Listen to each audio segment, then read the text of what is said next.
स्वागत है हमारे एक और वीडियो में और हमें इस वक्त श्री सोमनाथ जी में, आप जैसे मेरे पीछे देख रहे हैं, भगवान शंकर का आद्य ज्योतिर्लिंग जो 12 ज्योतिर्लिंग में प्रथम ज्योतिर्लिंग के रूप में पूजा जाता है। और यहाँ पर हम कल आ गए थे और आज हमने सुबह सुबह श्री सोमनाथ जी के प्रथम दर्शन किए।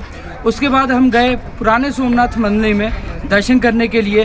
तो अब मैं दर्शन करके मंदिर से बाहर आ चुका हूं और अब मैं आपको इस स्थान से जुड़ा यहाँ का महत्व जो है उसके बारे में बताऊंगा।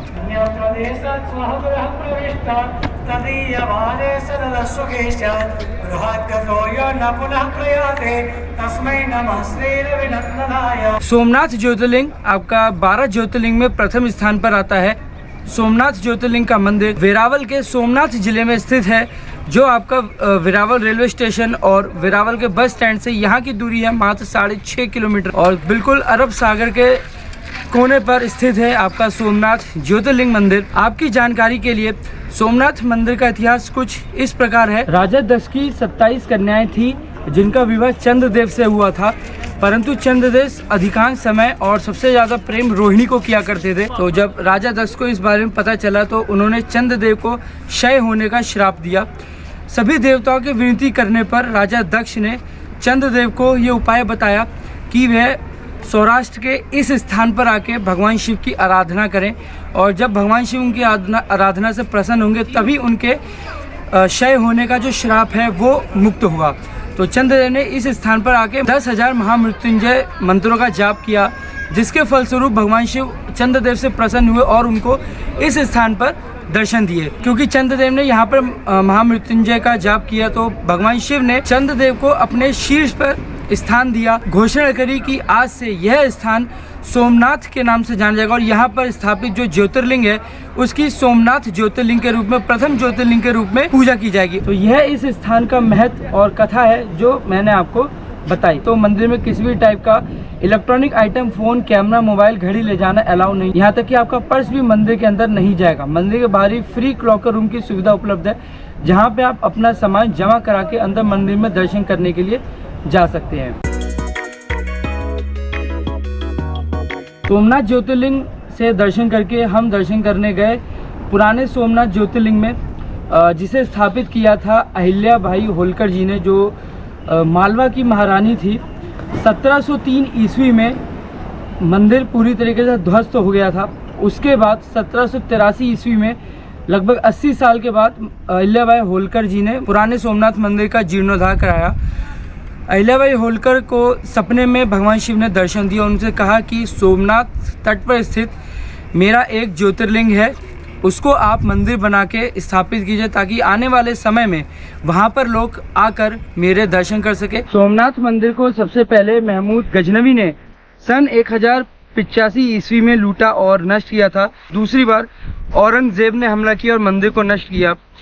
तीसरी बार जफर खान ने 1395 ईस्वी में मंदिर को नष्ट किया। 1451 ईस्वी में गुजरात के सुल्तान महमूद बेगड़ा ने मंदिर को अपवित्र कर दिया और औरंगजेब ने दोबारा से 1665 ईस्वी में मंदिर को नष्ट किया और आदेश दिया था कि मंदिर को पूरी तरीके से लूट लिया जाए। तो इस तरीके से कई बार सोमनाथ मंदिर को लूटा गया और यही इसके बारे में इतिहास है। अभी इस वक्त हम लोग आए हैं सोमनाथ बीच पर, जहाँ मेरे सामने है अरब सागर का व्यू पॉइंट, आप देख सकते हैं। ये पूरा अरब सागर है सोमनाथ मंदिर के किनारे पर और इसी को सोमनाथ बीच भी कहा जाता है। यहाँ पर आप चाहें तो कैमल राइड भी आप ले सकते हैं, हॉर्स राइड भी आपको यहाँ मिल जाएगी। बाकी काफ़ी सारे लोग यहाँ पर अपने परिवार के साथ समय बिताने के लिए आए हैं और पानी आप देखेंगे तो बिल्कुल नज़दीक में यहाँ तक आता है पूरा। यहाँ पे आप थोड़ा आगे तक भी, जैसे वहाँ जहाँ तक वो लोग गए वहाँ तक जाके आप यहाँ समुद्र में चाहे तो नहा भी सकते हैं, लेकिन ज़्यादा आगे नहीं जाएंगे क्योंकि खतरा रहेगा। यहाँ का डिस्टेंस सोमनाथ मंदिर से लगभग 10 मिनट के वॉकिंग पर है, तो आप यहाँ भी कुछ देर के लिए समय बिताने के लिए आ सकते हैं। सोमनाथ बीच से निकल कर आप जैसे ही बाहर मेन रोड की तरफ आने लगेंगे तो आप यहाँ देखेंगे दीवारों पर दोनों तरफ कुछ ये पेंटिंग्स बनाई हुई हैं भगवान विष्णु के जितने अवतार रहे हैं अभी तक, जो उनके 9 अवतार हैं, उनका यहाँ पर पेंटिंग्स के माध्यम से दिखाया गया है। और यहाँ पर भगवान शिव की जितनी कथाएँ हैं उनमें जो भी प्रसंग रहे हैं उनको यहाँ पर पेंटिंग्स के माध्यम से दीवार पे दिखाया गया। यहाँ पर ब्रह्मांड दर्शन, गोवर्धन लीला, भीष्म पितामह जी की बाण शैया। यहाँ देखेंगे अर्जुन को भगवान कृष्ण जी का विराट स्वरूप दिखाना।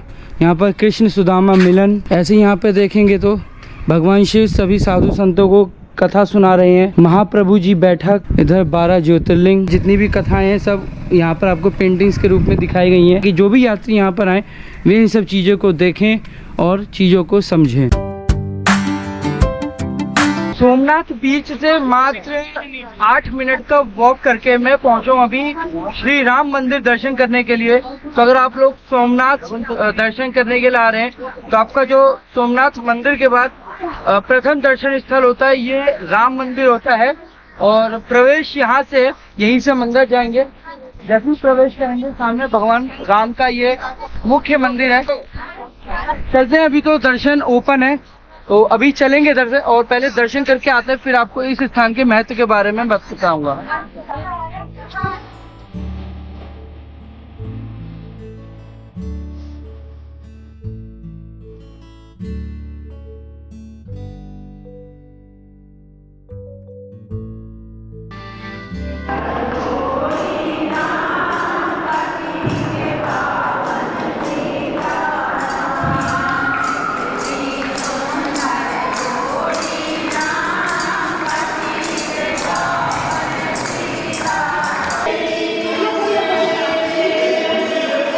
श्री राम मंदिर में दर्शन करके हम लोग बाहर आ चुके हैं। आप देख रहे हैं मंदिर का मुख्य प्रवेश द्वार है और ये भवन है जहाँ पर प्रभु श्री राम, माता सीता और लक्ष्मण जी की संगमरमर से बनी सुंदर सी प्यारी सी मूर्ति है। भगवान की श्यामल मूर्ति है, काफ़ी सुंदर सी है।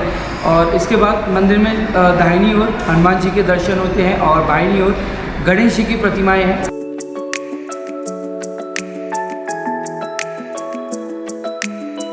मंदिर में आप अंदर जाएंगे तो श्री राम धुन का संकीर्तन और कीर्तन लोग करते रहते हैं।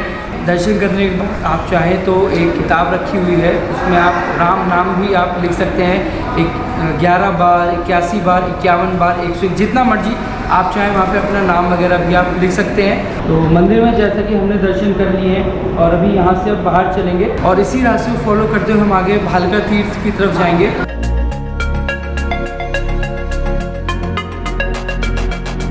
राम मंदिर से 11 मिनट का वॉकिंग करके अभी पहुंचे हम त्रिवेणी संगम, जो आपका सोमनाथ का त्रिवेणी घाट है। और यहाँ पर 3 नदियों का संगम होता है, हिरण नदी, कपिला नदी और सरस्वती नदी।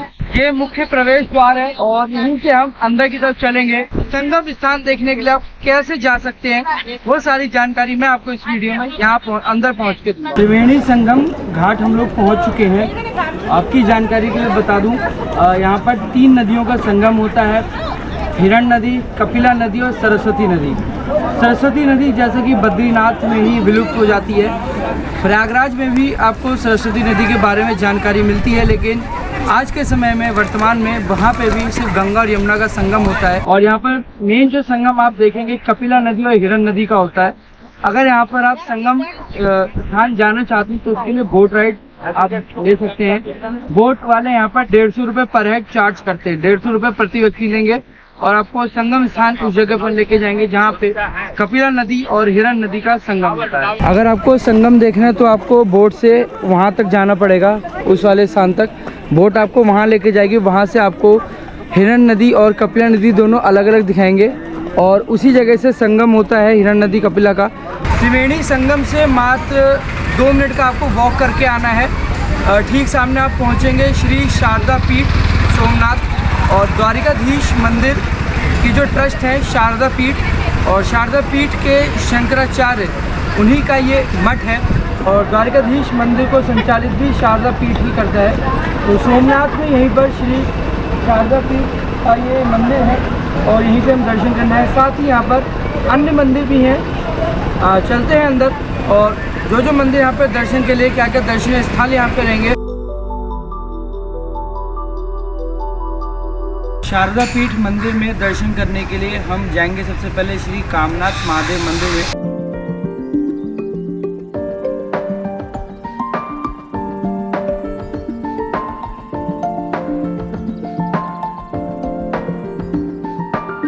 आचार्य जी की तपोभूमि है, जो हमारे हिंदू धर्म के सबसे बड़े महात्मा हैं। इनका जन्म दक्षिण में हुआ था कारड़ी गांव में। भगवान शिव के अंश माने जाते हैं और इन्हीं के द्वारा 4 धाम 4 मठों का निर्माण किया गया। पहला बद्रीनाथ, दूसरा रामेश्वरम और तीसरा द्वारका और चौथा जगन्नाथपुर है। जब इन्हें द्वारका पीठ का निर्माण किए तब इधर आकर के तपस्या करी थी। नर्मदेश्वर ध्यान मुद्रा नंदी है। ऐसे नंदी हर जगह नहीं मिलते, उन पे सीधा हाथ रखी ना चिंतन करें, मनोकामना पूर्ण होती है। इस प्रकार का शिवलिंग है। माँ लक्ष्मी को यंत्र है, भगवान नारायण प्रणाम कर लेना। मंदिर के पुजारी जी हैं पवन त्रिवेदी जी इनका नाम है। और पंडित जी हमें इस स्थान के बारे में और इस जगह का जो महत्व है उसके बारे में बताएंगे। प्रथम पीठस्थल की स्थापित हुई और द्वारका शारदा पीठ की स्थापना शंकराचार्य जी ने किया। द्वारका शारदा पीठ की स्थापना के समय में भगवत्पादाद्य शंकराचार्य जी प्रभास क्षेत्र में इस स्थान पर आए जहाँ पर आप हैं। इसका भी नाम शारदा मठ है जी। इस पीठ की आराध्या देवी हैं सरस्वती जी, जो अंदर विराजमान हैं जी। और सोमनाथ प्रभास क्षेत्र में आए इस स्थान पर कामनाथ महादेव जी का मंदिर है सामने। मनोकामना की सिद्धि के लिए कामनाथ महादेव को प्रतिष्ठित की आदिगुरु शंकराचार्य जी। ये इस स्थान के प्रमुख देवता है कामनाथ महादेव। अंदर द्वादश ज्योतिर्लिंग है, जिसको पूर्व शंकराचार्य द्वारका का पुजारी थे एवं ज्योतिष के साथ दूसरे शंकराचार्य स्वामी श्री स्वरूपानंद सरस्वती जी महाराज के हुआ है। द्वादश ज्योतिर्लिंग है, सरस्वती जी है, लक्ष्मी जी है। ये शंकराचार्य जी की जो गुफा है आदि शंकराचार्य जी की, वो प्राचीन समय से है जिस समय में शंकराचार्य जी से पर है। और ये जो शिवलिंग है ये भी भगवत्पादाद्य शंकराचार्य जी के समय को हम आपसे लोग जानते हैं।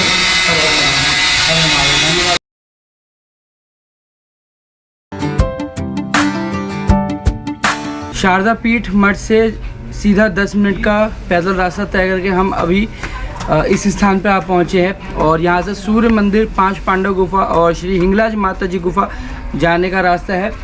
सीढ़ी चढ़ के जाएंगे और फिर आगे चल के फिर मैं आपको इस वीडियो में ज्वाइन करता हूँ। हिंगलाज माता जी गुफा जाने के लिए मुख्य द्वार तक हम पहुँच चुके हैं। यहाँ पे लिखा भी हुआ है श्री हिंगलाज माता जी की गुफा और रास्ता इस तरफ से है।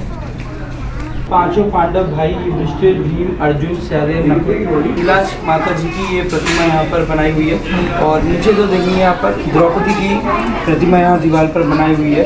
और 5 पांडव गुफा भी, क्योंकि रास्ता इसी तरफ से है तो हमको सीढ़ी से उतर के इस तरफ से नीचे जाना है। अभी हम लोग जा रहे हैं अंदर हिंगलाज माता जी गुफा के अंदर।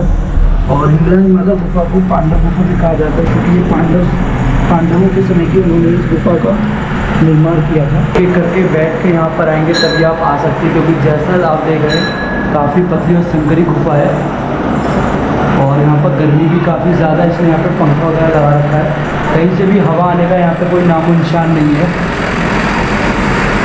रास्ता इस तरफ से मेन गुफा में जाने का अंदर यहाँ गर्मी और उमस बहुत ज़्यादा है और इसी वजह से यहाँ पे छोटा सा कूलर फैन लगाया हुआ है और उसकी भी आपको विजुअल्स आ रही है। बाकी इस स्थान के महत्व के बारे में आपको बता देते हैं। गुफा के अंदर इस स्थान पर हिंगलाज माता जी की मुख्य प्रतिमा है। वहाँ पर किसी भी तरह की फोटोग्राफी वीडियोग्राफी नहीं कर सकते, इसीलिए उनसे बात करने पर हमें पता चला कि हिंगलाज माता जी 5 पांडव जैसे उनकी कुल देवी नहीं है और इसीलिए इस स्थान को पांडव गुफा भी कहा जाता है। और इस गुफा का निर्माण 5 पांडवों ने करवाया था और हिंगलाज माता जी की मूर्ति को यहाँ प्रतिष्ठित कराया था, स्थापित किया था। तो अगर आप लोग सोमनाथ दर्शन में आ रहे हैं तो इस स्थान पर आपको जरूर आना चाहिए।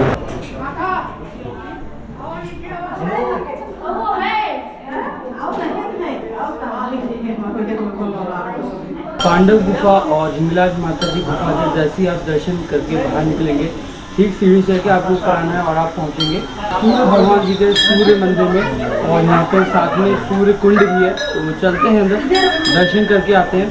और अगर अंदर से फोटोग्राफी वीडियोग्राफी अलाउ होगी आपको भी दर्शन करेंगे। इस वक्त हम लोग दर्शन करने के लिए सूर्य कुंड आए हैं सूर्यकुंड सूर्य मंदिर के साथ में ही आपको इस जगह का थोड़ा सा महत्व बता देते हैं। मंदिर के अंदर पुजारन जी हैं, उन्होंने हमें बताया कि लगभग 5000 साल पुराना ये मंदिर है और इस मंदिर को पांडवों ने बनाया था और पूरे हिंदुस्तान में यही एकमात्र मंदिर है जहाँ आपको शनि भगवान और सूर्य भगवान के एक साथ दर्शन होते हैं। तो अगर आप भी यहाँ पर आ रहे हैं सोमनाथ दर्शन में समय निकाल के एक बार यहाँ दर्शन करने ज़रूर आइएगा। और एक कथा में ये भी पढ़ने में आता है कि जब पांडवों ने सूर्य मंदिर का निर्माण किया तो यहाँ जो ये कुंड है, इसी कुंड में उन लोगों ने स्नान किया था और उसके बाद मंदिर का निर्माण किया था। और सूर्य भगवान की प्रतिमा भी, सूर्य भगवान का जो मुख्य चिन्ह होता है वो भी आपको कुंड के बीचों बीच एक दीवार है उस पर देखने के लिए मिल जाएगा। 150 मीटर हम वॉक करके आए हैं और अभी इस वक्त पहुँचे हैं गोलोक धाम और अंदर चलते हैं, इस स्थान के महत्व के बारे में जानेंगे और आपको भी बताएंगे। मुख्य प्रवेश द्वार से जैसे ही आप प्रवेश करेंगे गोलोक धाम में, सबसे पहले आप दर्शन करेंगे गीता मंदिर के।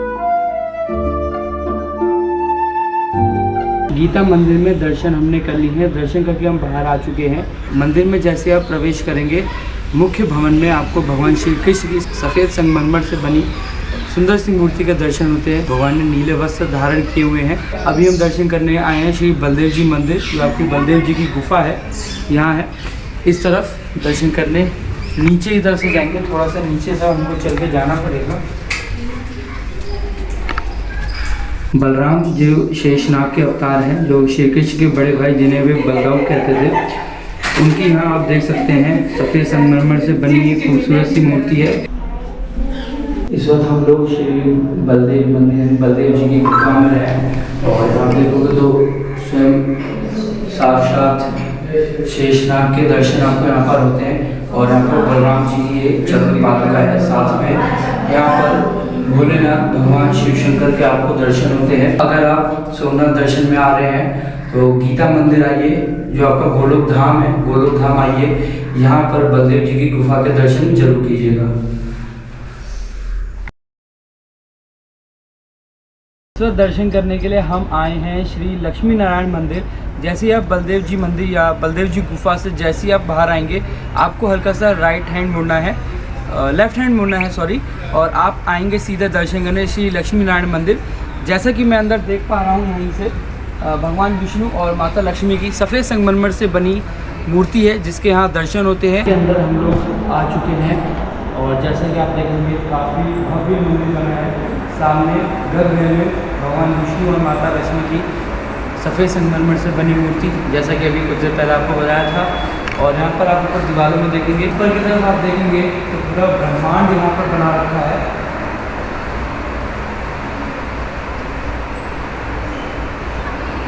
साथ में इस तरफ देखेंगे तो यहाँ भी भगवान विष्णु के जो 9 अवतार रहे हैं उनके बारे में यहाँ पर जानकारी है, फ़ोटो के माध्यम से डिटेल के साथ में यहाँ पर दिया हुआ है, ताकि जब आप यहाँ दर्शन करने आए आप चीज़ों को देख के काफ़ी अच्छे से समझ सकते हैं। आगे चल के हम भगवान के दर्शन करेंगे।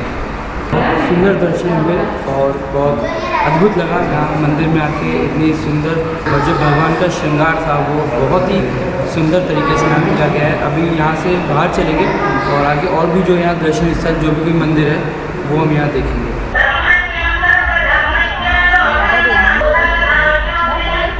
महाप्रभु जी बैठने के दर्शन हमने यहाँ पर कर लिए हैं और यहाँ पर अंदर फोटोग्राफी वीडियोग्राफी की मनाही है, आप अंदर फोटो वीडियो नहीं ले सकते, इसलिए दर्शन करके आगे हम आपको इस जगह के महत्व के बारे में बताते हैं। इस स्थान पर महाप्रभु जी की 65वीं बैठक लगी थी। अंदर जब आप दर्शन करने जाएंगे तो आप वह स्थान देख सकते हैं जिस स्थान पर महाप्रभु जी ने अपनी बैठक लगाई थी। महाप्रभु जी श्री जगत गुरु वल्लभाचार्य जी को कहा जाता है। तो इस स्थान पर आप आइए, दर्शन कीजिए और यहाँ से प्रसाद जरूर लीजिएगा। गोलोक धाम दर्शन हम कर चुके हैं और अब यहाँ से हम भालका तीर्थ की तरफ निकल रहे हैं। यहाँ से जाने से पहले मैं आपको इस स्थान के महत्व के बारे में बता देता हूँ। भगवान श्री कृष्ण जब अपनी अवतार लीला करके यहाँ से प्रस्थान कर रहे थे, अपने निज धाम प्रस्थान कर रहे थे, इसी स्थान पर वे आए थे और यहीं से उन्होंने अपने निज धाम को प्रस्थान किया था अपने मूल स्वरूप में आके। तो जब आप गोलोक धाम दर्शन करने आए तो अच्छे से इस स्थान को देखिएगा, यहाँ दर्शन कीजिएगा और फिर यहाँ से प्रस्थान कीजिएगा भालका तीर्थ के लिए। और अभी हम उसी स्थान पर जा रहे हैं और भालका तीर्थ पहुँच के फिर मैं दोबारा से इस वीडियो में आपको ज्वाइन करता हूँ। शाम का समय हो चुका है और इस समय आ गए हैं हम श्री भालका तीर्थ धाम मुख्य प्रवेश द्वार मंदिर का। जैसा आप देखेंगे ये है, चलेंगे अंदर, दर्शन करते हैं और इस स्थान के बारे में, जो इस स्थान का महत्व है, वो आपको बताएंगे।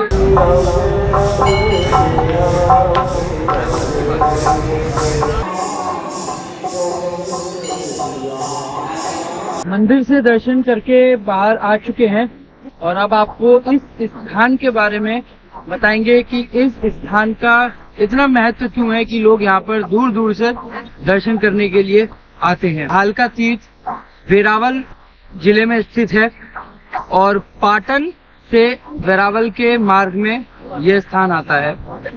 एक समय की बात है, भगवान श्री कृष्ण यहाँ पर जिस स्थान पर ये मंदिर है, इसी स्थान पर एक पीपल का भव्य पेड़ हुआ करता था और पीपल के उसी पेड़ के नीचे भगवान कृष्ण आराम कर रहे थे। तब इस क्षेत्र में, ये क्षेत्र पूरा वन क्षेत्र हुआ करता था। यहाँ पर एक व्याध रहता था, व्याध जिसको आप शिकारी कहते हैं। व्याध ने भगवान श्री कृष्ण के पैर को मृग का मुख समझकर उस पर तीर मारा। भगवान श्री कृष्ण उस समय पीपल के वृक्ष के नीचे विश्राम कर रहे थे। उनका जो बाहिना पैर था वो दाहिने पैर के ऊपर रखा हुआ था। तीर भगवान के बाहिने पैर के तलवे के बिल्कुल बीच में लगा और वहां से रक्त बहने लगा। जब व्याध शिकार के पास पहुंचा तब उसने देखा कि यह कोई मृग नहीं है, यह पीताम्बरी धारण कोई यादव यहाँ पर बैठे विश्राम कर रहे हैं। और भगवान ने जब उसको अपना परिचय दिया तब उसने भगवान से क्षमा मांगी। तब भगवान श्री कृष्ण ने व्याध से कहा कि ये जो भी कुछ हुआ है यह मेरी इच्छा से हुआ है, इसमें तुम्हें माफी मांगने की कोई जरूरत नहीं है। ऐसा कहकर भगवान श्री कृष्ण ने व्याध को क्षमा कर दिया।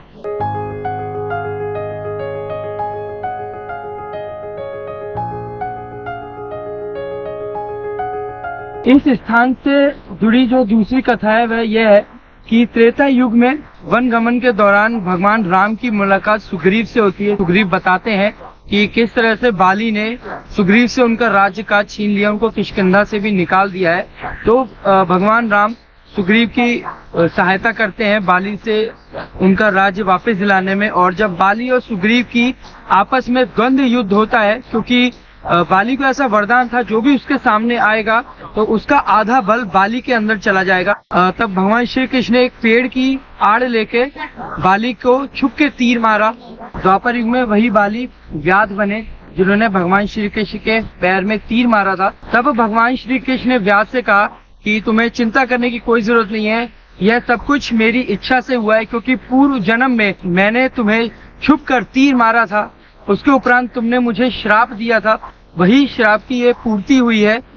ये इतना कहकर भगवान श्री कृष्ण ने व्याध को क्षमा कर दिया और यहाँ से अंतर्ध्यान होकर अपने परम धाम को चले गए। तो यही थी भालका तीर्थ धाम की कथा, क्योंकि भाल को तीर कहा जाता है और इसी स्थान पर भगवान श्री कृष्ण को तीर लगा था, इसीलिए इस स्थान को भालका तीर्थ कहा जाता है। तो जब आप यहाँ दर्शन करने आए तो यहाँ की कथा को एक बार यहाँ के पुजारी जी से अवश्य सुने और इस धाम का महत्व जाने। यही होगा आपका संपूर्ण सौराष्ट्र दर्शन।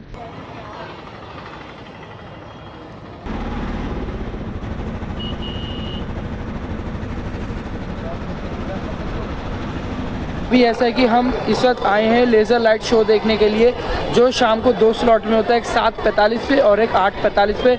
लेकिन दोनों की लाइन आपकी आधे घंटे 40 मिनट पहले ही यहाँ पर लग जाती है। आप सामने देख लो, ये है डिजिटल टिकट काउंटर। यहाँ से आपको लाइट एंड साउंड शो की टिकट मिलती है। यहाँ पे आप देखो पीछे जो टेंट लगे हैं, यहाँ पे आपका ये क्लॉक रूम है, ये सारी चीज़ें यहाँ पे जमा करानी होती है। श्रावण महीने के शुक्ल पक्ष में सोम ने अपने इष्ट देव सोमनाथ के लिए एक भव्य स्वर्ण मंदिर का निर्माण कराया, जो प्रतीक है श्रद्धा, भक्ति और कृतज्ञता का। सोमनाथ ज्योतिर्लिंग महादेव के 12 ज्योतिर्लिंगों में सर्वप्रथम माना जाता है।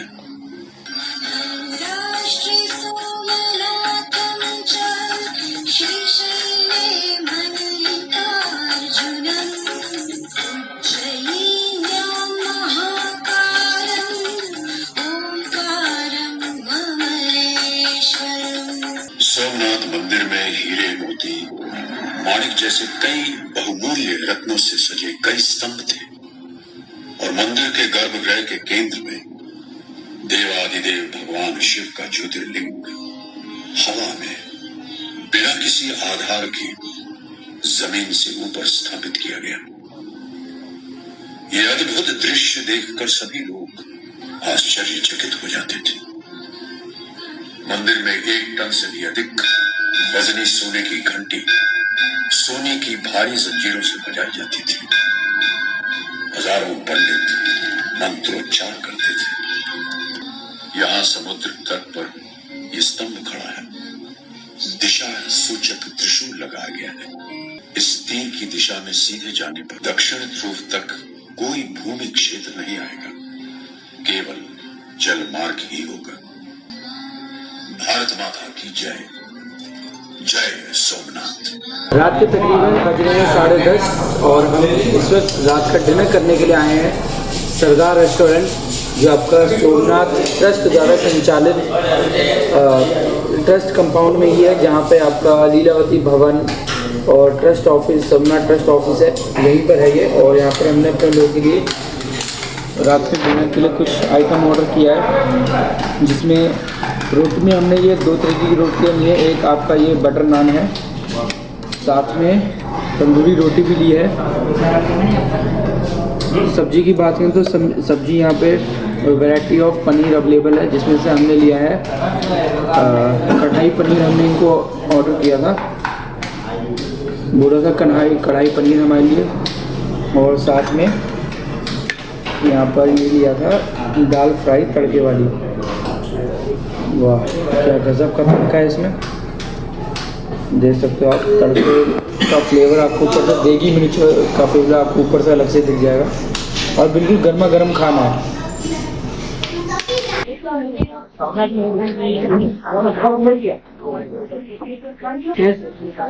काफी अच्छा दाल था। अब जैसे अगर आप ज्यादा तीखा पसंद करते हैं, जैसे कि पंजाबी फूड में ज्यादा तीखा रहता है, तो आपके लिए बढ़िया ऑप्शन रहेगा।